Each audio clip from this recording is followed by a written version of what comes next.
Hey everyone, welcome back to the Wimpy Studio. Today I'm going to be recapping and reviewing When Calls the Heart, Season 7, Episode 8. It is called Into the Woods. So before we get started, I just wanted to say, if you're wondering about updates from my channel, recently, just last week, I posted a channel updates, Quarantine Live 2020, April 2020. So you should go check that out if you want any updates on my channel. But if you've already checked it out, let's just go ahead and get into this When Close to Heart episode, because this was an insane episode. So many things being jumped at us, and then the ending was a huge shock. So let's get into it. Okay. Oh, so many things to talk about. Okay, Season 7, Episode 8, Into the Woods. So, obviously, because of the promo and the synopsis, and just by the title, we know that it's going to be taking place in the woods. So, there's the field trip into the woods. So, Alyssa takes half the class on a field trip, and Carson's a substitute teacher for the rest. I'll go ahead and talk about Carson being the substitute teacher. I mean, one of the kids didn't find it fun, but he eventually found it fun. But I think that Carson makes an interesting teacher because, he's not probably the funnest person to. I mean, he doesn't have the greatest sense of humor, of course, but then at the end, he can find him like a lot of other people. They can find ways, but they're not naturally have a lot of humor in them. So, I mean, I thought that was an interesting storyline. Carson being the substitute teacher, I was not expecting that. But it's nice for Carson to have something because ever since Faith left, he hasn't really had anything. So, I'm hoping that Faith will come back because I feel like that we just need more Carson and Faith. I think that wrapped up too quickly, even though they're a long distance. I don't know. So meanwhile, in the woods, the winds begin to pick up, and the kids all go along except one kid has to go back. They don't. She doesn't tell anyone though, but she forgot her how do you say that? She forgot her like a something she found in the woods. So she had to go after and find it. And Elizabeth found the girl, but Elizabeth and Nathan actually had some bickering because Nathan was mad that Elizabeth put her and Emily's life in danger. But you see, we also saw the aftermath of the whole Lucas and Elizabeth date thing. I mean, Elizabeth said that she really enjoyed the date, and Lucas gave her a couple different gifts, a autographed copy of her favorite book and like some equipment for the woods thing. So Lucas is being very genuine because he thinks that he's got Elizabeth wrapped around his finger, and Nathan's just jealous. So he's obviously the better one right now in the running. But now Nathan's playing the jealousy card. But I think that Alyssa's kind of understanding Nathan's feelings. She said at the beginning she didn't think that he was impacted by this, and I was really surprised. I was like, of course he is. So I don't know. But there was like the tension between each other. But by the end, all the kids turned out to be okay, but I can't say the same about a couple others. So we're going to move on to this point before we talk about the last two, which are pretty big ones. So, Henry Gowan, oh my gosh, over 7 seasons of the show, Henry Gowan has by far had the worst character development. I mean, I'm waiting for the time where Henry decides to actually be a good person, but it's never happened before. I'm just not sure if that's ever going to happen, if we'll get character development, because right now he's just being very fishy, and Lucas had to almost like practically like demand to look at the books because none of his employees were getting paid. So honestly, who would want to work for Henry Gowan? He's such a fishy businessman, and I thought that we would eventually get just a better side of him, but we're not. I don't think we're ever going to get that unless he becomes better in the last couple episodes, because we only have 2 more episodes after this one. So I don't know where they're going with his character, but I think Lucas was good enough to do that to him, because I like Lucas. Gowan is way more fishier than Lucas, even though there is something fishy about Lucas. Gowan's way more fishier. So yeah. So also, Jesse had to go up and do some business on a mountain, and mountains are where the winds are the worst. Clara was very concerned for Jesse, and they went out to do a search party for Leah and Jesse. Jesse turned out to be perfectly okay, but can't say the same about Lee. So a lot to talk about with Lee here. This was a huge, huge shocker.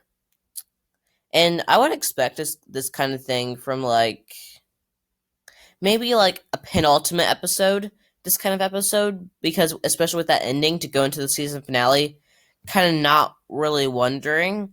Because remember one of Elizabeth's students, Abigail's son or adopted son, he got sick, and that this season finale was like talking about that. But it looks like that might be what Lee is, because Lee got hit with a tree branch. He got taken to the infirmary, but it leaves a huge cliffhanger, and even worse, that Jesse thinks it's his fault. So, and he was like really messed up at the end. And then poor Lee.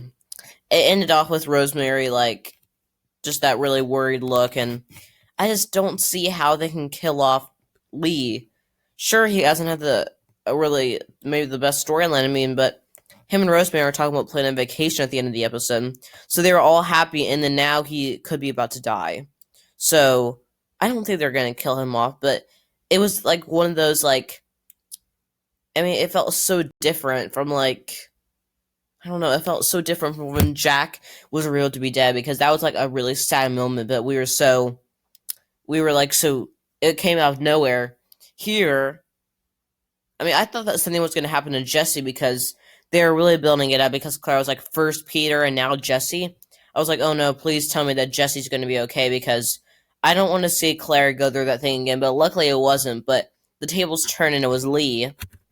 And Rosemary I don't want this to happen to Rosemary, because Rosemary has talked so much about having kids, and Rosemary's character would probably be destroyed if Lee died. They're such a good couple, and I don't know, it was such a shocker. I don't know what to feel about it. I was like, that ending, me and my mom were completely shook when we watched that. I was like, oh my gosh. Please let Lee be okay. Okay, I kind of want to start a petition where we say, let Lee be okay, even though I can't really do that. Maybe I would create an online petition, but if I have spare time. School's been pretty busy lately. Of course, everything else going on in the world as well. So, again, it was just a huge surprise. I was not expecting that at all, but the thing is, I don't know. I was just really upset about that. Okay, so Season 7, Episode 9 is called New Possibilities. I have the synopsis and the promo right here, so let's go to read through it. Elizabeth and Nathan try to resolve their differences. Rosemary learns a secret about Lee. Elizabeth feels betrayed by Lucas, but helps him get the oil company's records from Gowan. Nathan goes undercover. Fiona gets bad news. So a lot of different separate things going on here. I think once we watch the promo, we can break more stuff down. So let's go and watch the promo. This Sunday on an all-new When Calls the Heart. My mother. I may have sent her a few of your chapters. Without asking me? She's willing to send them to a publisher. I don't know what's going on between the two of you, but Elizabeth's tougher than she looks. Have we still talking about the storm? I don't think so. Do you want to know how I ended up in Union City with Lucas? How? He asked. An all-new When Calls the Heart, Sunday night at 8. Okay. So, we're going to rewatch that and then break some stuff down. So let's go. This Sunday on an all-new When Calls the Heart. So, okay, we're going to get more of that stuff. Mother, I may have sent her a few of your chapters. So that's probably going to be Elizabeth feels betrayed by Lucas. Without asking me? She's willing to send them to a publisher. I don't know what's So going on Elizabeth between the could... two of you, but Elizabeth's tougher than she looks. Okay, now Bill's hinting at the Elizabeth and Nathan romance. Are we still talking about the storm? I don't think so. Do you want to know how I ended up in Union City with Lucas? How? He asked. An all-new When Calls the Heart. Okay, let me think for a second. So we kind of get some things here. We're gonna see Elizabeth and Nathan talking it out. Rosemary learns a secret about Lee. Maybe this could just be like a secret to save him, maybe? I have no idea. Elizabeth feels betrayed by Lucas, but helps him get the oil company's records from Gowan. Okay. Nathan goes undercover. We didn't really see that. Fiona gets bad news. We didn't really see much. It really focused on, again, the love triangle. So, Nathan could be making the next move, and I'm like, okay, Nathan, I think that it would be good for you to make the next move because it feels like we've gotten so much of Lucas up front lately that it's time for Nathan. So we have 2 more episodes left. I don't know what to expect. Hopefully, the season finale will end with Elizabeth choosing someone. But then again, it's probably going to leave us on another cliffhanger into season 8 if there is one. So, I don't really know. I don't really know what to expect with this show at this point. I mean, just a lot of stuff happening, you know? I just don't I don't have any idea what to think. It just throws us in very just a lot of different directions, and it just I don't know. I think it's okay that I don't know.